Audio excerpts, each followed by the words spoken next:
Hello, everyone. Welcome to Writer's Room Podcast, and thanks for joining us on the epic adventure we call writing. We're your hosts, Holly Robilliard, Austin Matthews, and Bob Dado. And today we have a special guest, H.L. Burke. I'm already messing up. H.L. Burke. And today we're going to be talking about writing anthologies. Hi, Heidi. How are you? Hi. It's okay with the name. I've heard it both ways. Yeah. Well, tell us about you and your work.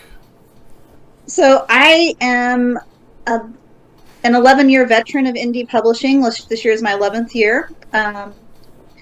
And I have written about 51 books in that time, including, and then also some group projects, short stories. I'm very eclectic. I tend to jump around genres a lot, but my current focus is superhero fiction. I've written a 23-book interconnected universe of, it's got, I think, 5 series now that are all taking place in the same world. And that's my obsession right now. I'm superheroes all the time. But I have written steampunk, fantasy romance, middle grade fiction, young adult fiction. I just kind of chase the shinies, but then the superheroes caught me and they won't let me go. I love that you managed to hit like all 3 of our wheelhouses in that rundown. So I'm big into superheroes, so it's great. They are so much fun. And I could talk about superheroes for hours, but, you know. Yeah, I'm also, my husband is a retired Marine. We've moved around a lot. We currently live in West Virginia, in the middle of nowhere. I'm a fanatic cat person. We have 2 currently, Alfred and Vivian. And I've got 2 daughters who are always up to something. And they're both teenagers now, it's just interesting. I'm sure. The cats or the daughters? Both are very interesting. I would say, generally speaking, that they cause about equal amount of havoc, but in different ways. Yeah, that sounds about right. Yeah. Yes. Yeah. We've been trying to grow tomatoes, and for some reason, our black and white tuxie Vivian has it out for our seedlings, and she'll just go in and grab a few in her teeth and rip them out. Oh gosh. So, that's awesome. No idea why. No. All right. Well, where can we find you? My website and everything is linked on there is hlburkeauthor.com. And I'm on most social media platforms as HL Burke or HL Burke Writer, depending on if the handle was available. Mostly active on Facebook, Instagram. I just started a Substack recently, but I'm not sure what to do with it. Substack? I don't even know what that is, so I'll have to look into that. It's kind of a hybrid blogging newsletter platform. Oh, okay. All right. Yeah. Newsletters. I used to write newsletters. I haven't written one since December, so I feel horrible now. But all right. That used to be my day job. I actually did a email marketing for about a year and a half for a fairly good-sized e-commerce company before they let me go along with half of their marketing department. Oh, that was my old job. Mm-hmm. But I do know a little bit about emails. Oh. All right. Well, next session, we'll have to have you on again for newsletters. Okay, so our topic today is writing anthologies, and Heidi has written how many? At least one. Ooh. I like to joke that I've written more books than I can count because I've written a lot of books, not just because I can't count very high, but I am very bad with numbers. I think there are 5 in the Fellowship of Fantasy series, and it's going to be 3 as of next month in the Dosa Files series, so that would be 8. I've also not been the editor or administrator of a few that I've been featured in. I got published this year in the Invisible Files, and I've been in a steampunk fairy tale compilation, and I've been in Space Cats or Space Kitties #2, I think. So yeah. I've done. I like to participate in group projects whenever I can and work with other writers. So, yeah, if I have a short story, I generally see if there's an anthology that wants it. Oh, okay. Are you? So obviously you submit to a group project. Have you ever started one? Oh yeah, I've done the Fellowship of Fantasy and the Dosa Files are my babies. Those ones are the ones that I created from. Different. They have different origin stories. Fellowship of Fantasy was a group I used to run back. Oh gosh, I want to say 2015 maybe. It was a group of people devoted to writing PG-13 or lower fantasy, and we would do group projects. And we used to have a website for listing. It's still active, but I have handed it over to Amelia, who is another writer with more time. And so we got together and we were doing this, and the idea came out to do like these short story anthologies where we would all submit a story. We would fund it with each of us doing a small contribution to pay for editing and cover art and stuff, and then put it up free as a loss leader on Amazon, and all promote it together to try to get people to see our books. The idea is that you read the short story, there'd be a link to here's our other work at the end. And we did Fantastic Creatures, Hall of Heroes, Mythical Doorways, Tales of Ever After, Magical Kitties or something like that. I forget. Oh, Paws, Claws, and Magic Tells, and then Wags, Wolf, and Wonders. So we did, the last two were pet themed. So we chose a theme. We all had to write on that theme, whether it was heroism. Fantastic Creatures was all about different mythical creatures, and everybody had to kind of like lock in the mythical creature they wanted to do, so it wasn't all just dragons. We allowed 2 tops of each creature, and it was first come, first serve. So only 2 dragon stories, only 2 griffin stories, only 2. You had to be selective, and some people went off the books and got something a little bit more less, well known. I think we had one of those. I don't remember what they're called, but there's the creature that sits on your chest and tries to choke you. I don't know. And we had one of those, and then I did the Yara, which is a actually that was in Hall of Heroes. No, I did the Pacific Tree Octopus. Yeah, I don't know why. The first thing that came to my mind was the hippocamp, where it's like half horse, half fish. I'm like, that would be. I love a good hippocamp. Yeah. Mm-hmm.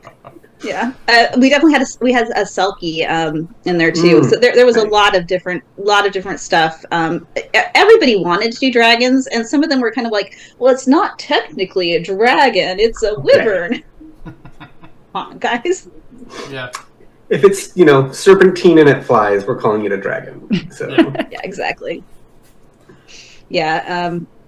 I love that there are dragons from all kinds of cultures, and some of them are distinct enough that you can kind of get away with it. Like there's a big difference between an Eastern and a Western dragon. That said, I still wanted people to kind of branch out for that, to do more than dragons.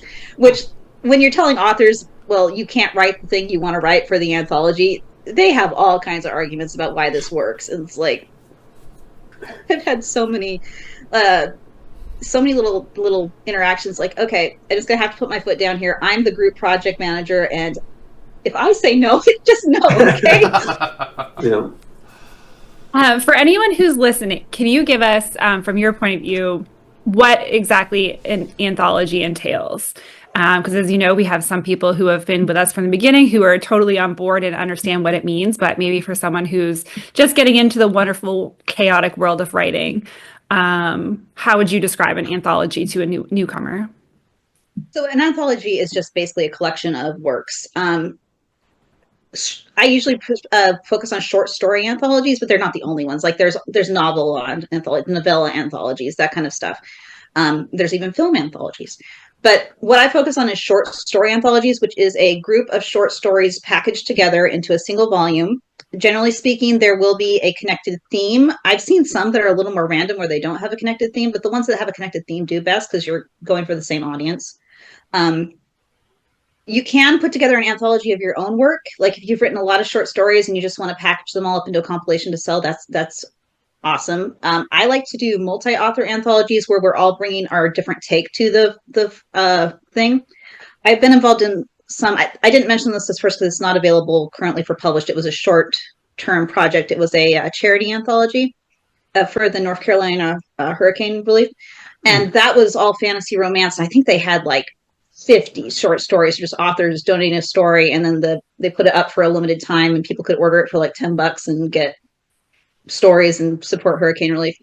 So there's a lot of reasons to do them. Some of them are for promotion, some of them are for profit, some of them are for charity. The charity ones are always interesting because a lot of times they're based on a theme related to, say, domestic violence or something that people want to talk about. The Hurricane Relief was the only one I've really done for the charity one, and that was just kind of general fantasy romance. But yeah, there's some good charity ones out there too. And within the anthology or within each different story, I know you said that they all have a theme, but are the stories, do they have to be connected or can they just be completely unrelated?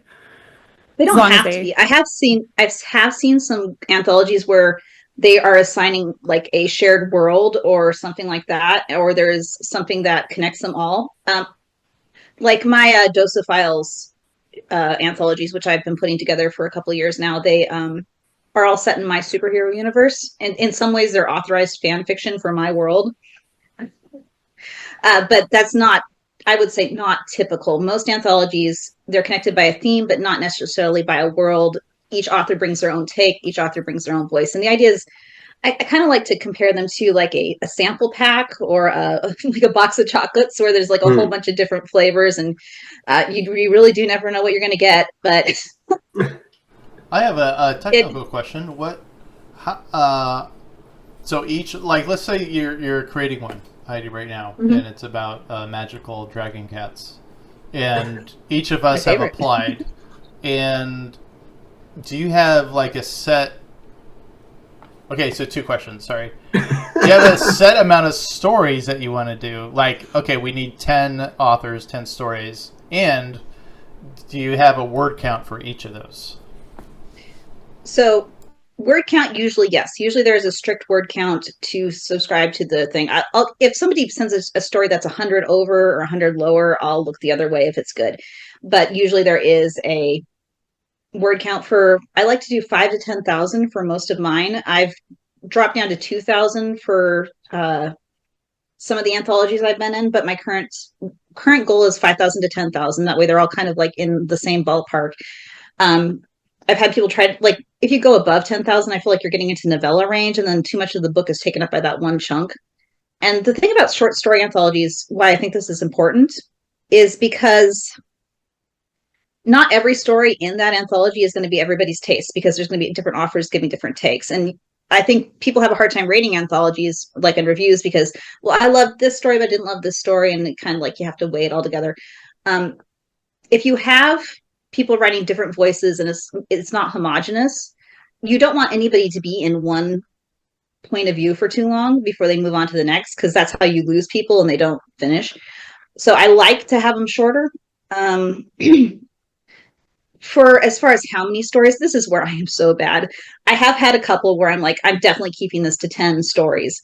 And I've had others where it's gotten way out of hand and I just couldn't say no. So the last anthology I was doing, the Dosophiles, I was like, the first one was 10 stories. And I'm like, okay, I want to see if I can hit that again. And I got, I think, 23 submissions. And of those, I was having such a hard time culling them. And some of them were obviously like, well, this is the wrong genre. This is way too long. But I got to the end, I have like 17 stories I still really loved. So you know what I did? 2 anthologies.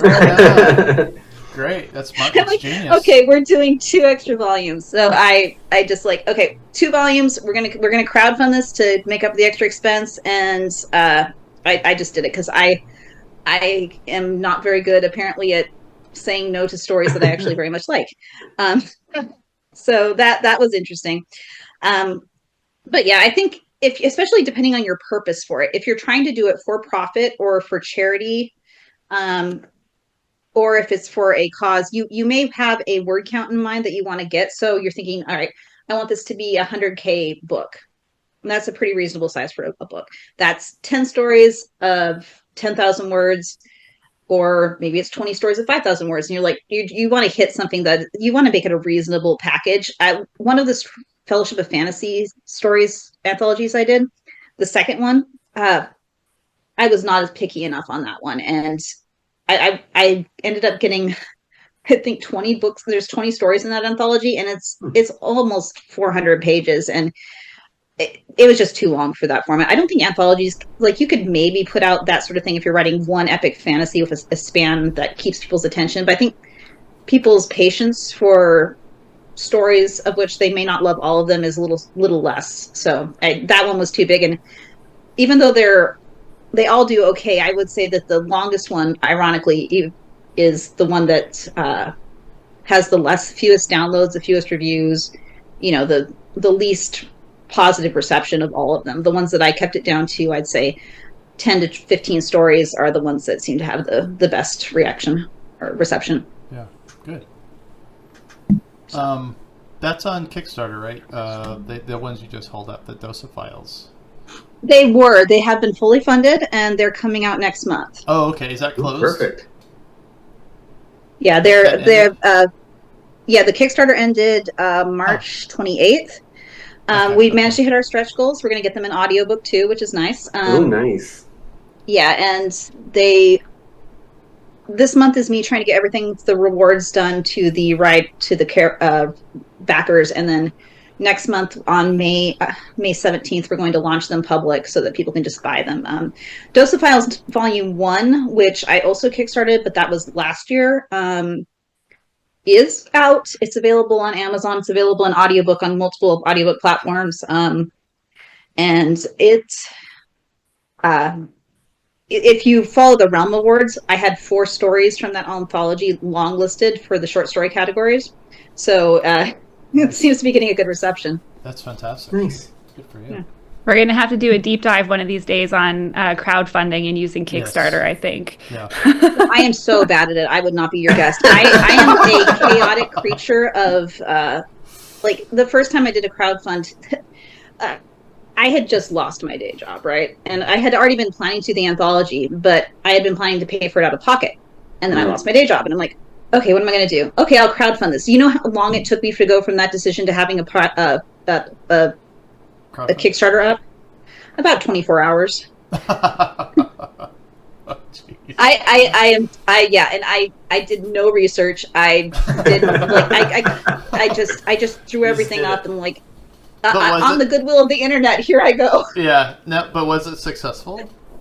It was successful. Well, there you go. You sound like the expert then. Yeah, you're the expert. Well, the thing is, I'm an expert at raising about $2,000 to $3,000. Right, I have some people who will put up a Kickstarter. It'll be fully funded. They'll go 250% over, and they'll make 10,000 plus in a day. And I'm like, I'm just not that kind of author. I'm not trying to be the big Kickstarter successful author. Right. I just want to do my little anthology. I want to fund it. I want to hit a couple stretch goals so that I can afford to hire a narrator. Yeah.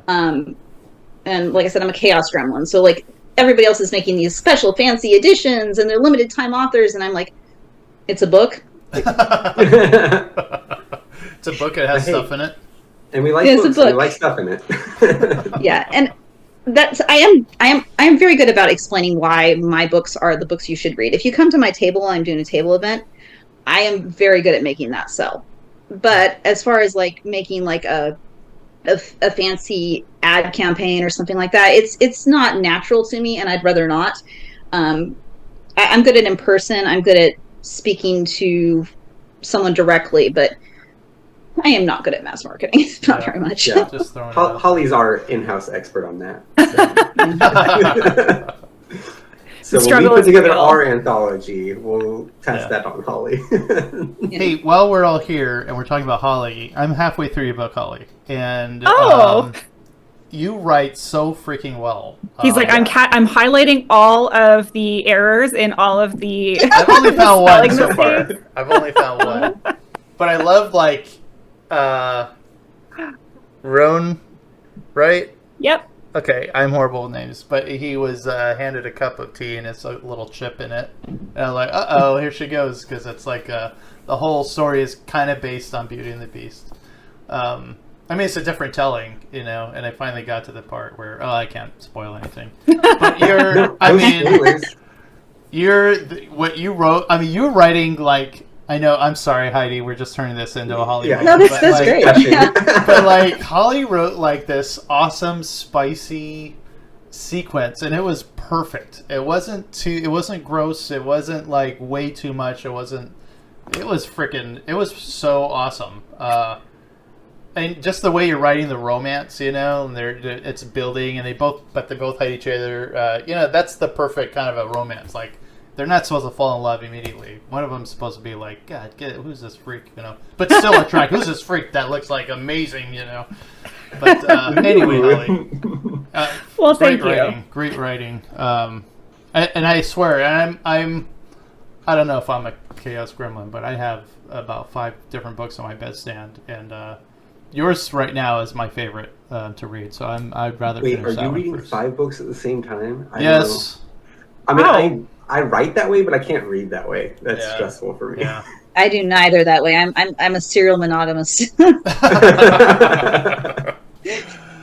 Yeah. I've got 2 self-help books, and then 2 fantasy books, Heidi's included, and then something else. Oh, a thriller. So anyway, that's what I do. Well, I think that's something that I will attest to, and I've said this 1,000 times, is that when it comes to writing short stories, I hate writing short stories. Like, I would really struggle to put something together for an anthology because I just don't have the ability to condense all of my thoughts into one little section. That's something that I've always struggled to do. I'm getting better at it, as I do more editing, and I've, taken more editing courses and things like that.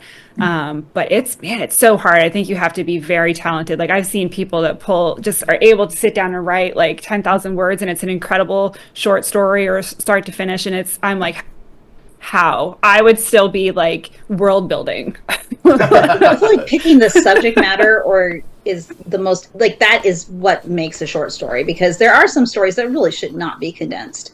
And trying to condense a long form story idea into a short form story is, it's shoving a cat in a box. It's going to claw you. What I like to do is, my idea for a short story is, I think of them kind of like jokes. Jokes are very, very basic in their setup. There's a introduction of the premise, there's a setup, and then there's a payoff, right? That's a joke.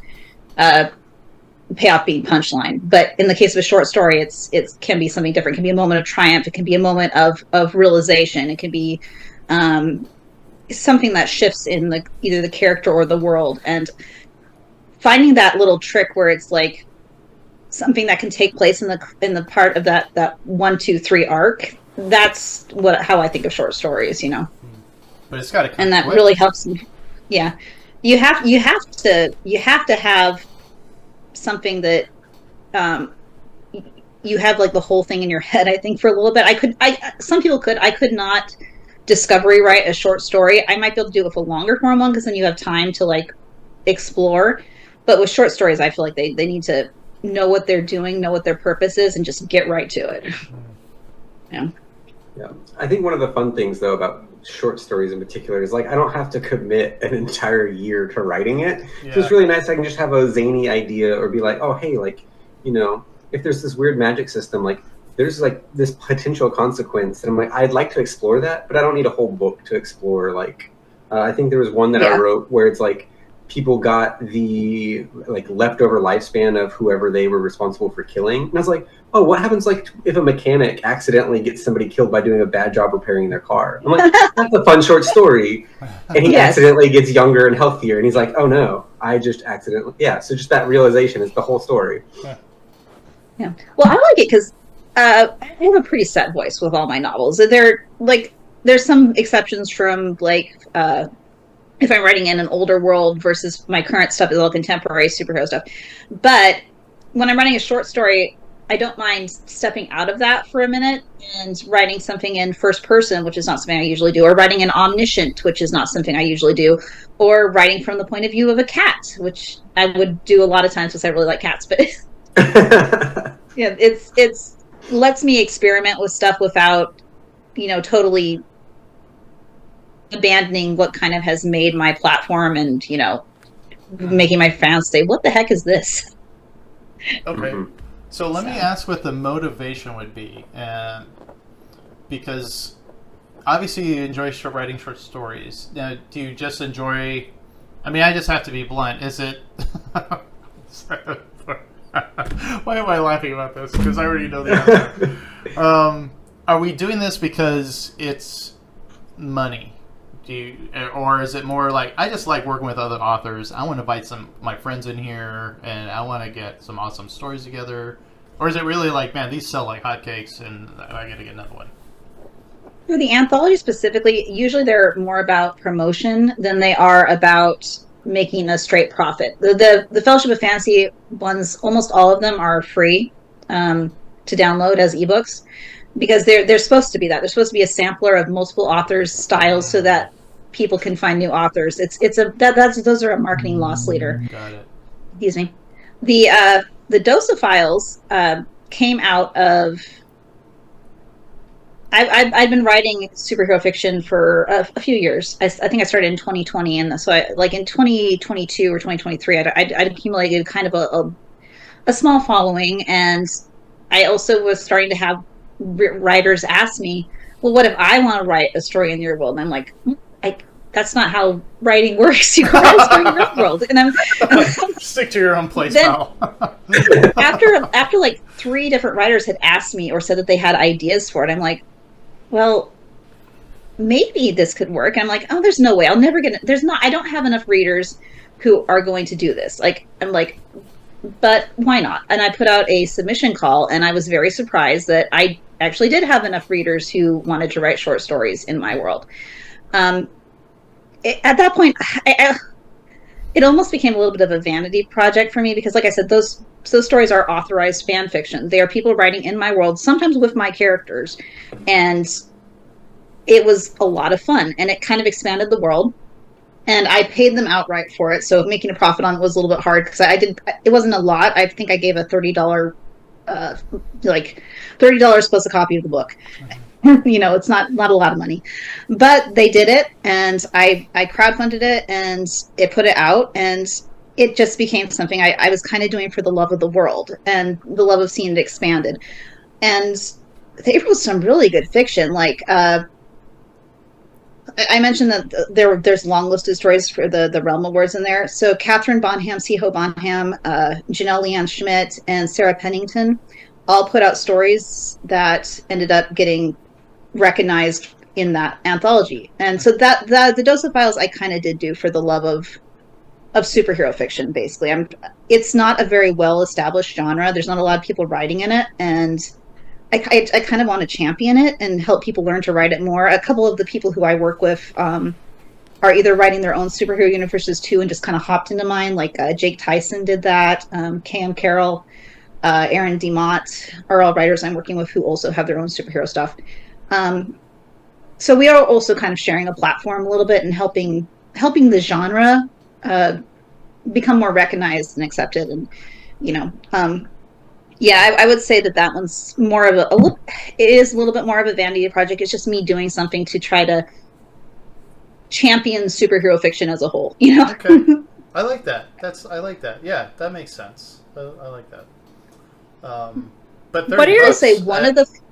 I would take $30. I mean, that's 2 months of World of Warcraft right there. So I'll be more than happy. What'd you have, Holly? Yeah, but I was just going to say, what are your thoughts on using, going back to writing an anthology with all your own short stories, or with all your own world? What are your thoughts on using an anthology as like a prequel to a full-length novel, right? So I know that's kind of something that, and granted, again, I struggle to condense my stories in, but I have a lot of different gods and things like that in the current series, my trilogy that I'm working on. And so I've always thought about, I know that those are not built out enough to have their own novels, but I've always thought about creating a bunch of little short stories that kind of explain that world and just using it in the future as a way, maybe like something that you give out for free or things like that. So what are your thoughts on stuff like that in terms of anthologies? I think it makes a good supplemental to your fiction. Like that, the first thing that pumps to mind is Tales from Earthsea. Le Guin basically did that. I think there's a couple others. You could make an argument that the Silmarillion is basically that's what I was thinking, and that's my favorite Tolkien. So I'm a monster. Yeah, or Tales of Middle Earth, which arguing with somebody whether the history of Middle Earth or the Silmarillion is the canon is always an interesting conversation with Tolkien nerds.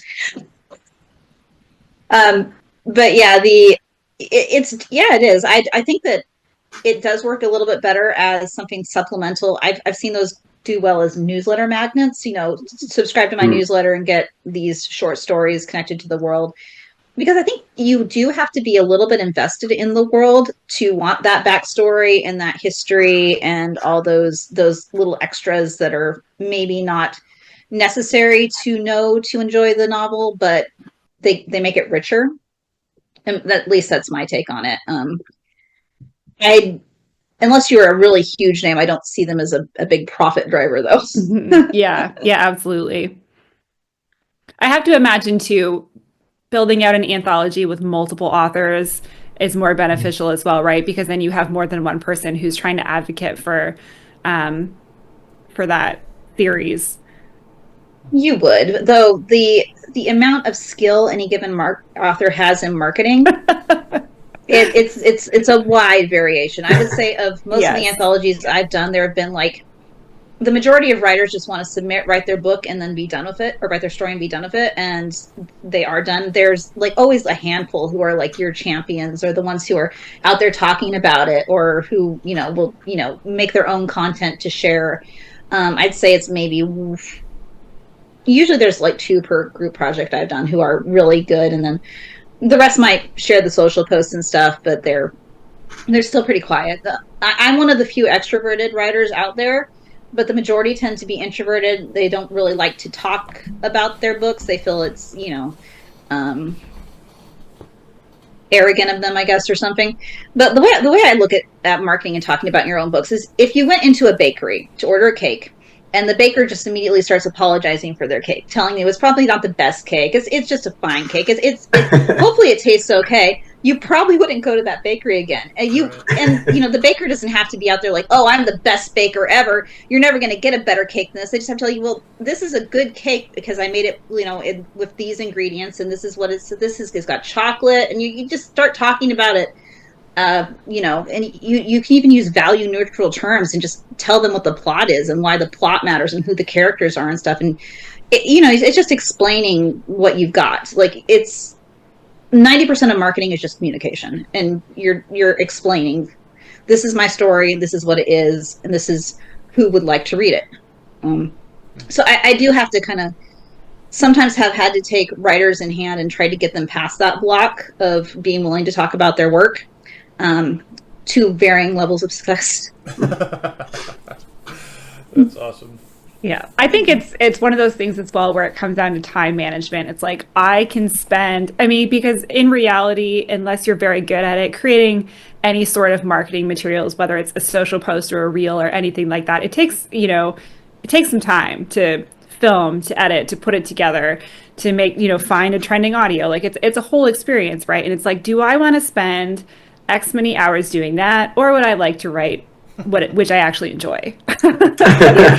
But there are hacks around that. Like I'm not gonna say I'm the best marketer ever. My social media, like sometimes I'll literally intentionally throw up stuff that's like a bad slideshow of Comic Sans, because that's kind of my brand, is I am the chaos gremlin. But the most effective marketing I've done for stuff is just sharing snippets as I write it. Like I'll be writing and I'll take a paragraph and I'll post it on Facebook and in my Discord. If it's short enough, I'll throw it on Threads or Twitter or Substack or something. And that has been the primary driving of getting people excited and hyped about my books. It's just letting them know what I'm writing as I'm writing it. And sometimes I'll hop in and I'll post something like, the character just did something stupid again. Yeah, they're always wanting to go against your plans. So, well, I tend to know my characters pretty well, and characters only go against your plans when you're trying to make them do something they wouldn't do in real life. Yeah, well, that's how my character got killed in the middle of the story. Was he was like, I'm going to be stupid. I'm like, you're right, you are going to be stupid. So. I feel like, Austin, when your kids read your novels one day, they're going to understand where the dad line is. They're like, don't do this. Yeah. I know what he'll do. Well, I mean, I don't remember who it was. Somebody in our writing group mentioned that, somebody reading my the Arcanist cookbook. They're like, I can always tell that whatever is supposed to happen in the normal world would not happen in yours. It's like all morality is upside down. Good people are punished, bad people are rewarded, and whatever seems evil is actually good, and it's all topsy-turvy. I was like, yeah, that's fun for me. So in your anthologies, Heidi, it sounds like they're based on your characters. Is that true? Or have you put other anthologies together where it's like, hey, everyone write a superhero story, your own superhero story with your characters? So the Fellowship of Fantasy is just, it's not my worlds. I usually will have a story in those anthologies, but they're just, it has to be fantasy.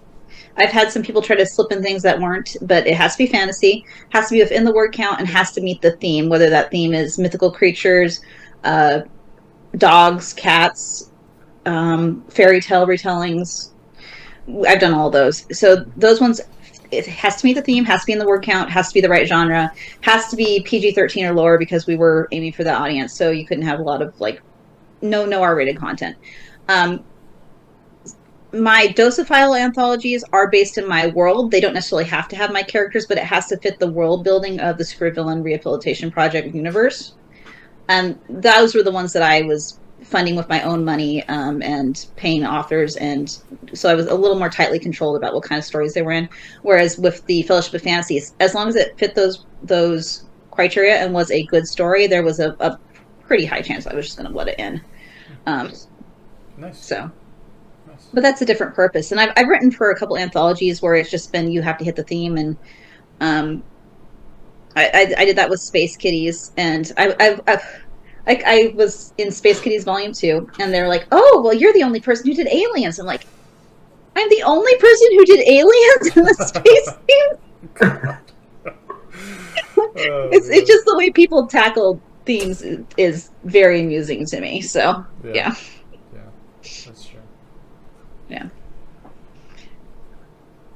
I've always, this is not really an anthology, but I've always wanted Bob and Austin and I to write a novel together. And I imagine it's something like we have like a common theme, or like there's, the basic plot line is there that we all adhere to, but each of us writes a different character and just someone writes and then we pick it up kind of where that left off. And I just feel like that would just be that'd be so much fun.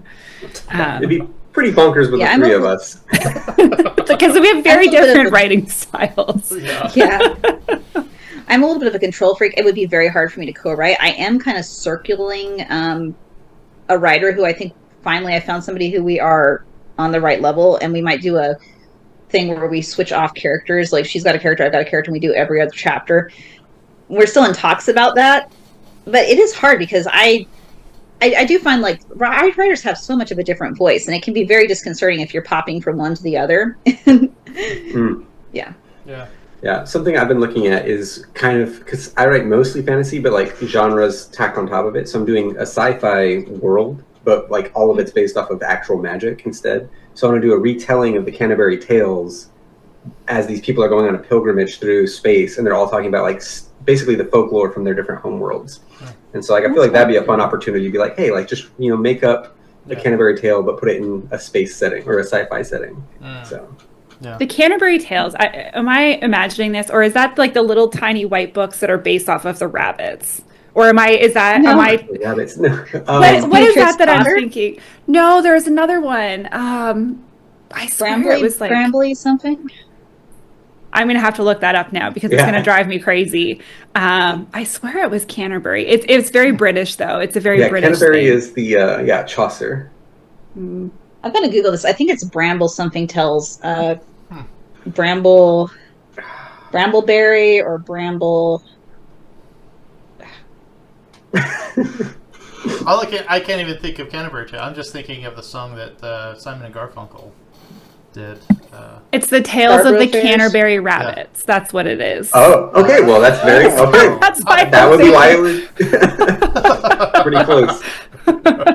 So, also, whenever I think of the Canterbury Tales, I always end up thinking of A Knight's Tale because Chaucer is like the naked guy, the naked poet in that, and so it's interesting. Oh, all right.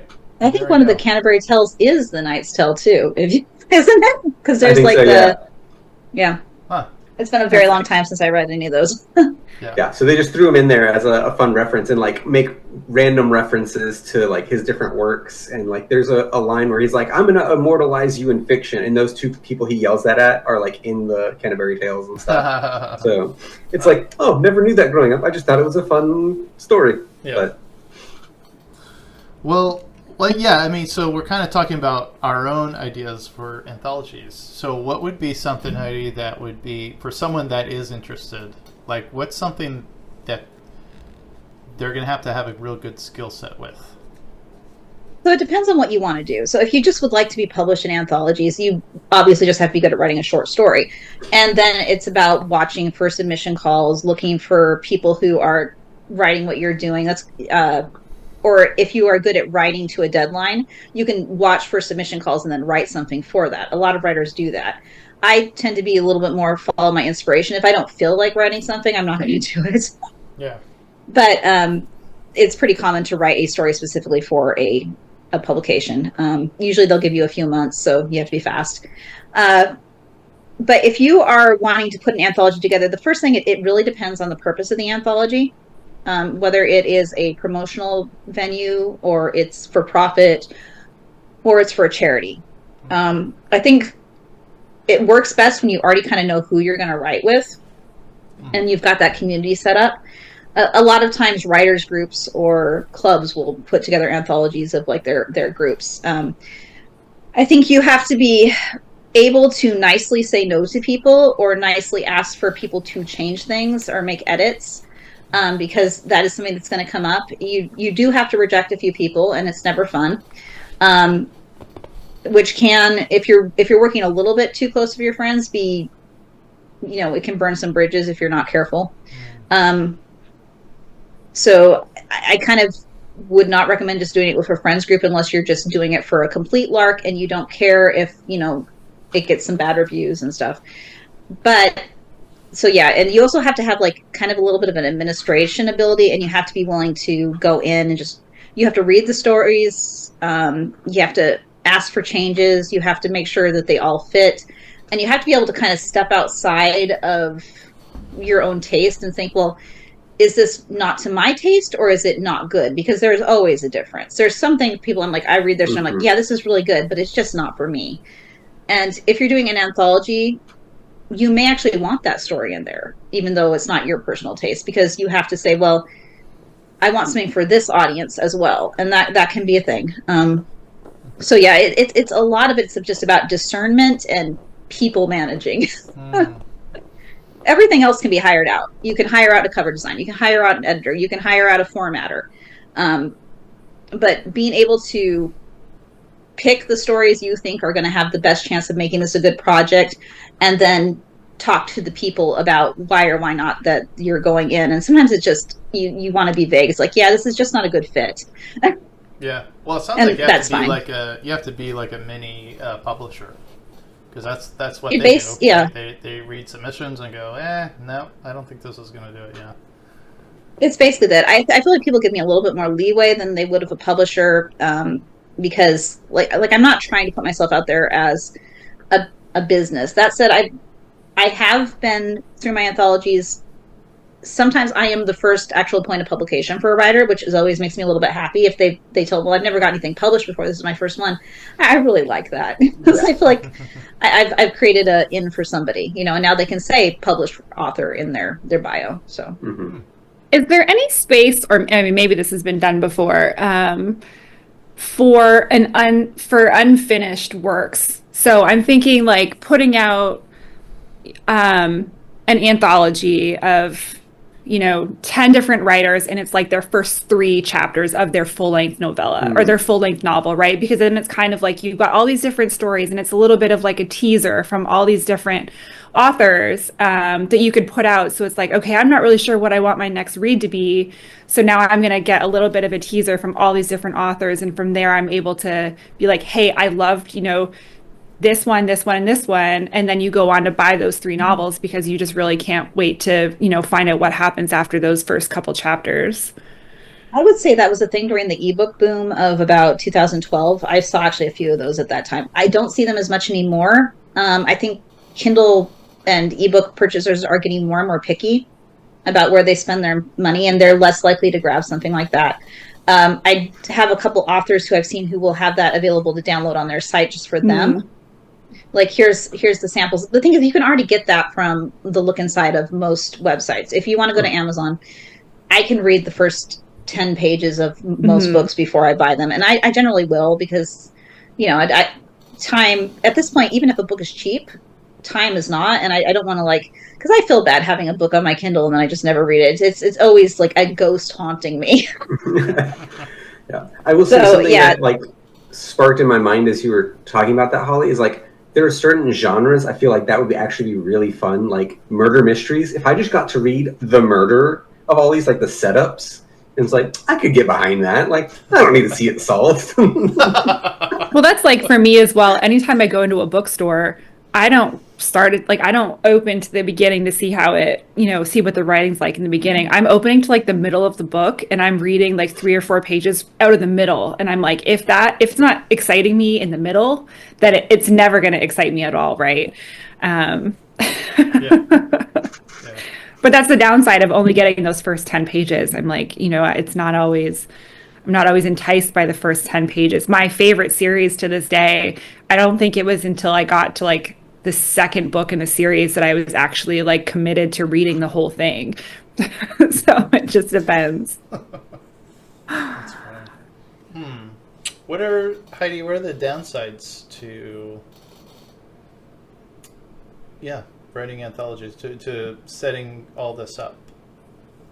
So obviously there is the expense to go in, because you're dealing with every publication has upfront expenses, but an anthology might actually have more depending on how it works, because they are harder to format.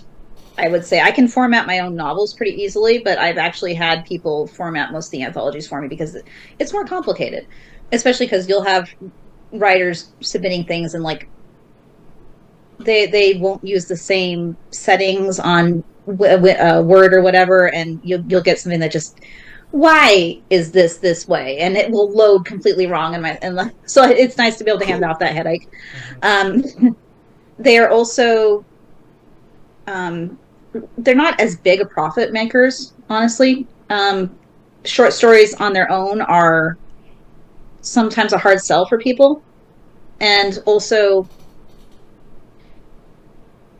not every voice in the short story will appeal to every reader. I feel like I've said that 6 times, but it's very true. So anthologies tend to get kind of a lukewarm reception, just because instead of if you're reading a novel, you generally, at least you read it and you either you loved it or you hated it, or somewhere in the middle.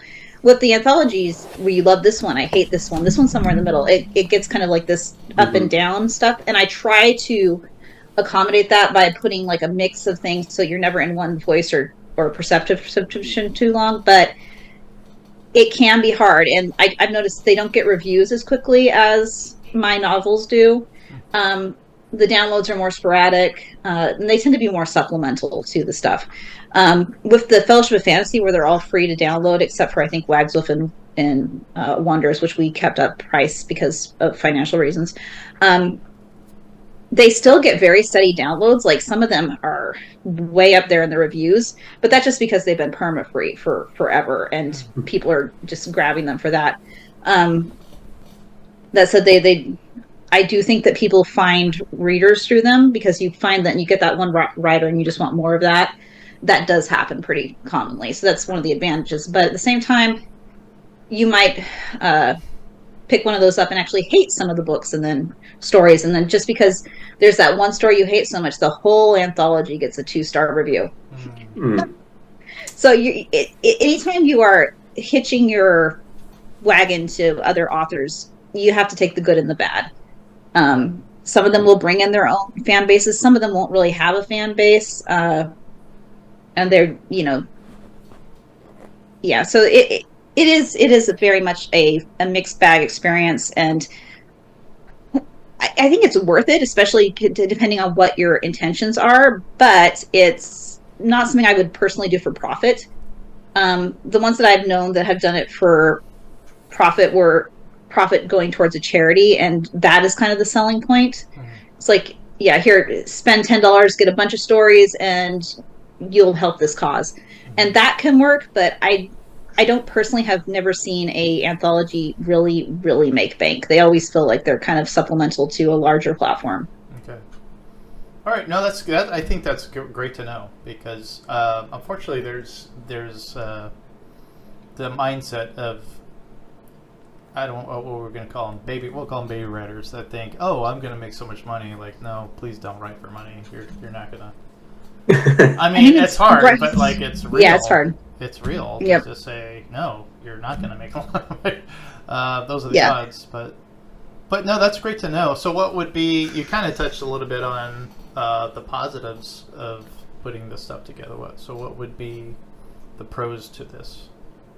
So, there's a couple different ways depending on how you're approaching it. Like I've mentioned, the anthologies done for marketing as a loss leader have actually done very well for a lot of my writers. They've had people tell them, "Oh, I found your writing through that," and I think that's very good because you're combining your platforms, going long reach, and since it's free to download, you're not having that resistance that some people might have. They may grab it and read the whole thing, or they may grab it and just read their ones that appeal to them. But either way, you're getting in front of eyes who you might not see before. There's also kind of a sense of community to it, which I really like. Especially with the Dociphiles, where we all had to agree to write in the same universe, and we're all kind of playing on being fans of that world and that genre.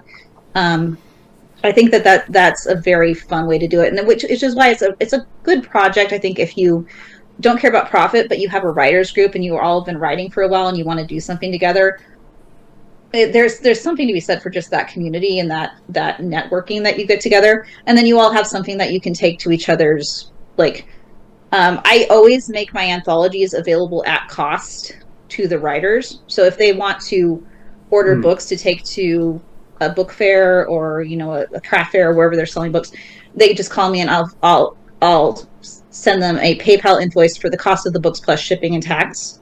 So I'm not making any profit off of it, but they get the books. And then they're taking those books to places I wouldn't be able to be. Yeah. So, like, I'll have people buying my stories in states way far away from me that I would never have a chance to interact with. And it's a little bit of a missionary thing as far as sounds like a bad Don Dolly, but it's like, hey, my stories are getting out there because of these people and because of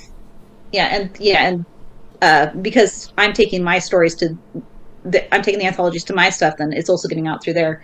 So it is a way to kind of expand your platform. It does really depend on how good at marketing themselves those writers are. Some people do have a requirement for, like, you have to have a certain amount of followers or a certain amount of stuff before you can join. I don't like doing that because I feel like I'm better suited getting the stories that I feel passionate about marketing than I am about trying to target good marketers. But yeah, that's fair. Yeah, I have a friend who is, she heads up a writers' conference over here in the West Coast. And unfortunately, she said, I mean, they need, like, big names, so they get big names, but then those big names give her the most headaches because they're big. So it's kind of like what you're talking about. How do you, like, just go with, like, if someone new shows up, hey, I got this, and it's almost a lot easier because they're hungry for it, they're eager to do it. Whereas a big name is kind of like, oh, well, all right, let me, pull something out here. That's probably true of super big names. I like mid-listers personally because mid-listers are that perfect balance of knowing how to be professional and get stuff done and not giving a darn anymore. Because I've had authors want to argue with me about the most cringe little things in their books. Is like, standardized spelling, right? It's an anthology. I understand there are different ways to spell words depending on where you are in the world. But I really would like all of this to be the same spelling of color in this book. I don't care if you prefer the British one. You are not getting to keep that you. Stop kidding me. Yeah. And I think that it's kind of a baby writer thing to not want to let go of that kind of stuff yet. Because, like, to them, maybe their spelling of gray or their adherence to the lack of the Oxford comma is a very important artistic choice. Mm-hmm. But I'm at the stage in my writing, like it has to be a major change for me to want to buck up against it. Like I'll fight you if you're going to change my themes or you're going to change like something that's super important. But if you're like going through and changing my in spite of to despite because you think it's more accurate, I don't care. Yeah, that's good. All right, well, I love this. Closing segment is going to be an awesome question our Holly came up with, just on the spot. If your life was a genre, what would it be and why?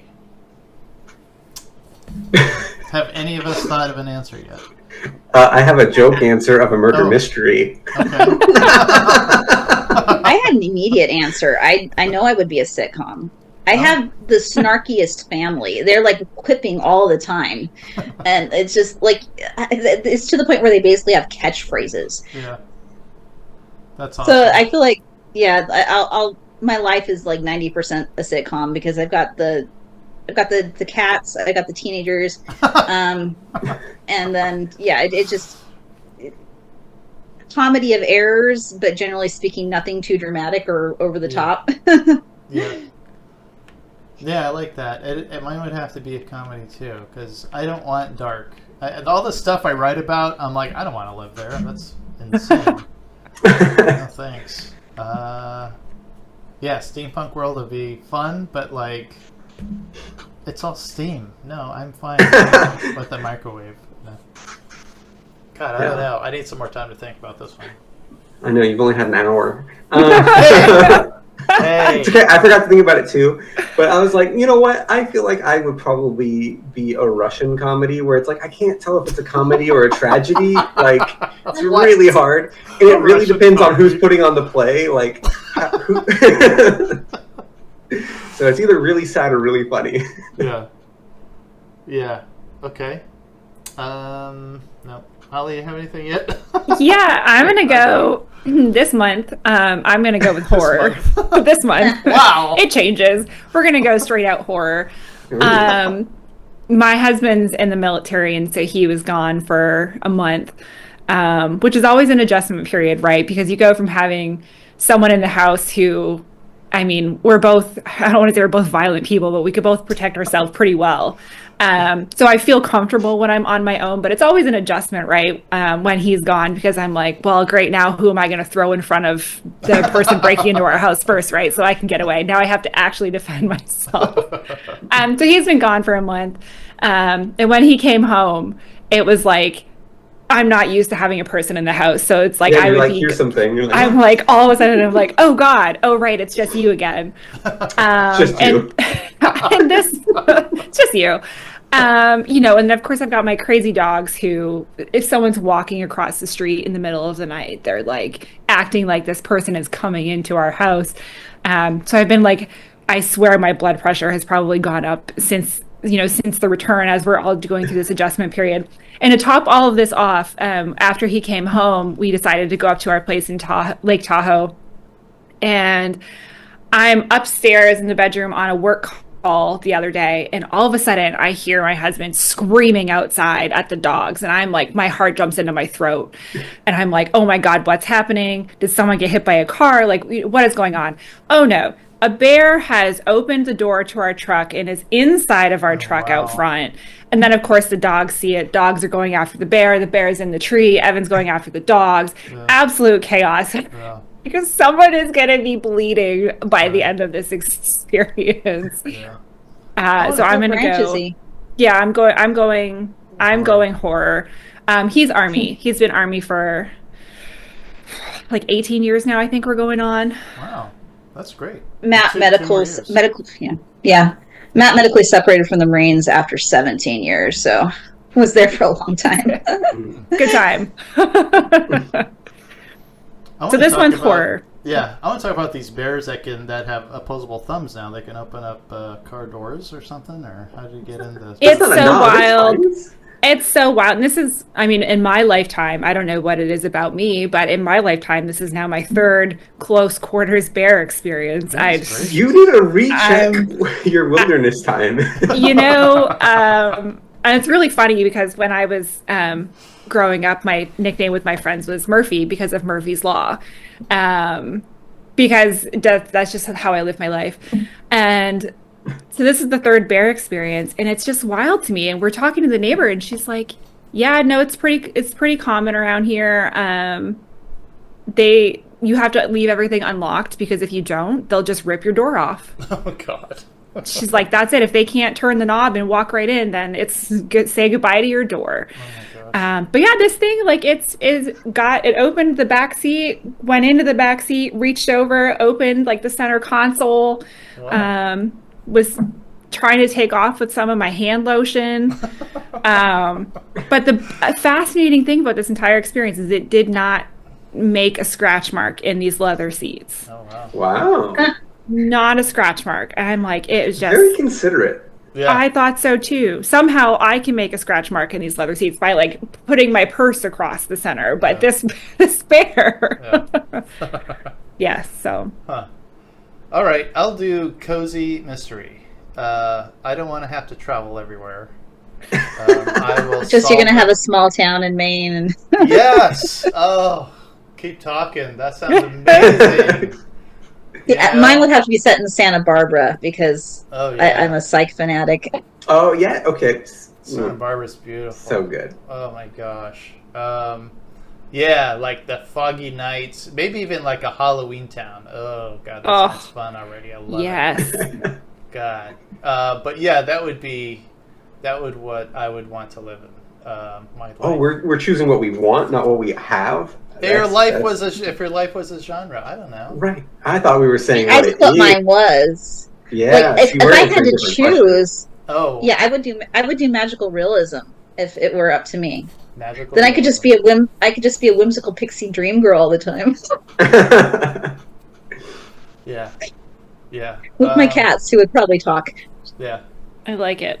Well, okay. If my life is a genre, yeah, it'd be between like the Dick Van Dyke Show meets cozy mystery because there's Well, there you go.